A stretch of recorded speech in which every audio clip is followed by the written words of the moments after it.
Lost in Austen has the utmost pleasure of being the worst Pride and Prejudice reimagining or reinterpretation or adaptation, however you would like to call it, I have ever seen in my life. I saw a clip of this movie on Tumblr, and I thought that it looked interesting enough that I decided, alright, I'll go out and I'll get it and I'll try it out. And then I watched it, and it was painful, like cringe-worthy painful. Alright, so the story of it goes like this, and I'm taking this from Wikipedia. Amanda Price, a keen Jane Austen fan from present-day Hammersmith, discovers the Pride and Prejudice character Elizabeth Bennet in her bathroom. Amanda curiously steps through a secret doorway hidden in the wall that Elizabeth has shown her and finds herself in the house of the Bennets, Longbourn, at the beginning of the novel. Amanda is trapped in this world, and Elizabeth, meanwhile, is in 21st century London. Mr. Bennet is hospitable, and Amanda tries to ensure that the novel progresses as it should.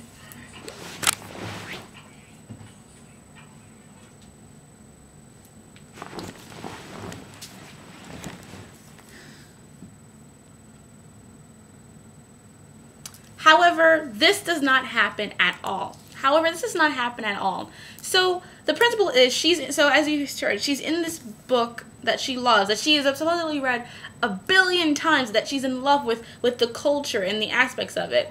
And yet she goes into the book and does everything wrong. When she flirts with Mr. Bingley and kisses him when she gets drunk. When Jane is going to go see Mr. Bingley in the rainstorm, where she gets sick and she ends up staying with them for a while, Amanda, for some godforsaken reason, goes out to follow her because she's afraid she might die.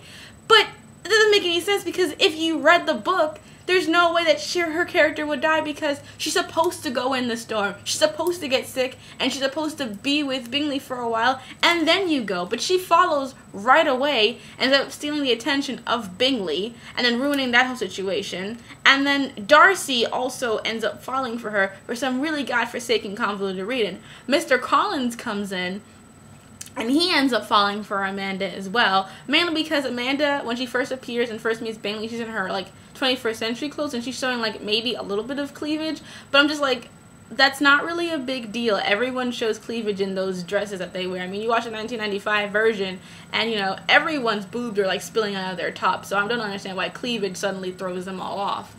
And then, on top of all of that, when Willoughby comes into the situation, and on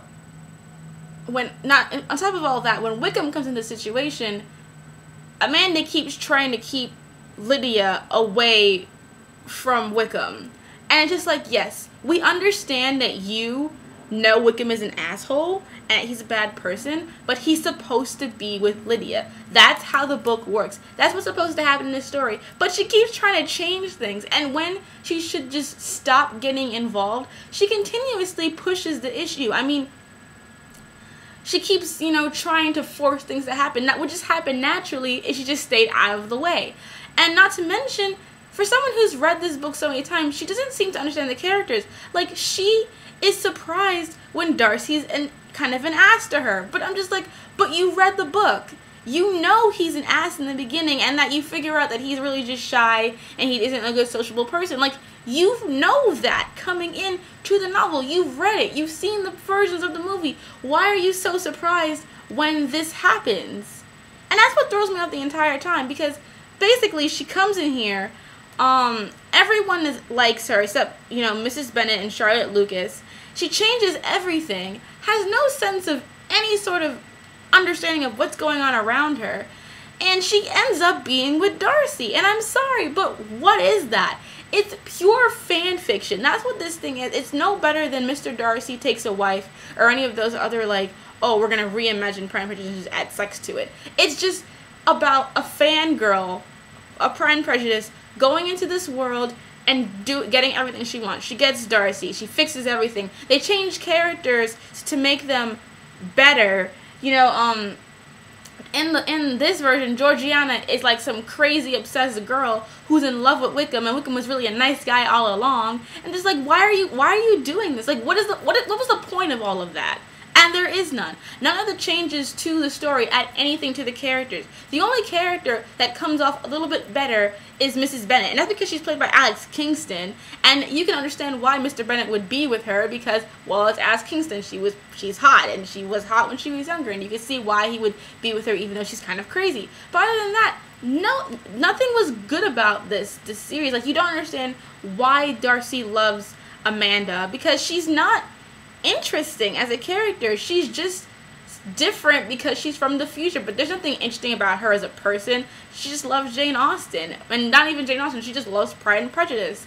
And the character who plays Elizabeth is like the only other character I really cared about because I could understand her. And that's the other problem that I had with the series, is that I don't understand why Amanda would want to go back to that time period. I don't understand it because here's my thing. As a fan of Jane Austen, as a fan of that historical thing, you read those books and you realize that women were screwed. You were lucky if you were Elizabeth Bennet and you had a Mr. Darcy. You were lucky if you were Jane and you met a Mr. Bingley. But most of them were Charlotte Lucas. You end up with somebody who you don't really care about, or you end up like Lydia, tricked by some guy, or you end up like Mr. and Mrs. Bennet in a loveless relationship because you got married when you were young and you didn't know each other well, and then all of a sudden you have like a bunch of children, or the entire situation of the books that if these girls don't get married and marry well, they're going to be poor. They're going to be out on the streets, and they will be left at the helplessness of. They're going to be left to be taken care of by their cousins or their other family members. They have nothing. So why would any 21st century woman want to go back to that, even for Mr. Darcy? Because yes, Mr. Darcy is amazing. He's probably, you know, the literary love of many women. But that doesn't mean you want to give up your entire existence for. And most of us like Darcy with Elizabeth. We like Darcy's qualities, and we want that in other men. We don't want Darcy. And even if you do want Darcy, you want Elizabeth to be with Darcy. It's just fan fiction. It's a really poor person's interpretation of what they think that women want in Pride and Prejudice. And the fact that, you know, the reason why I liked Elizabeth Bennet even more in the few scenes that she was in is because now that she goes into the 21st century and she can be her own person, be her own doctor, she doesn't want to go back. I mean, she knows her fate with Darcy and Pemberley, that she'll be happy with him, but she has all these wonderful opportunities now. Why would she want to give them up to go back to that? I mean, yes, she would love him, but she gets to be her own person now.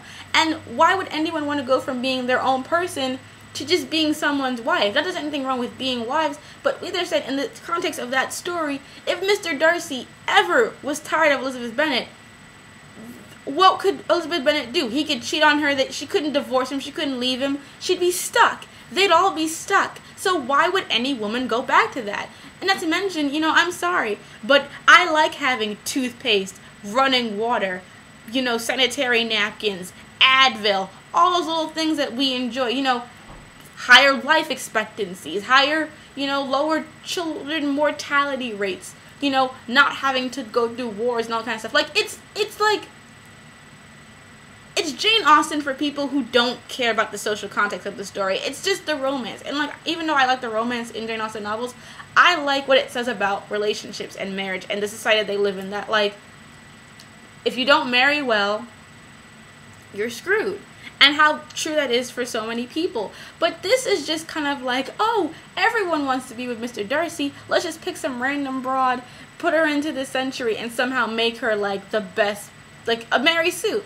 And she is a Mary Sue in the pure sense of the word. She's an avatar for women. She's supposed to be what we want ourselves to be, Jane Austen fans. And it's not genuine.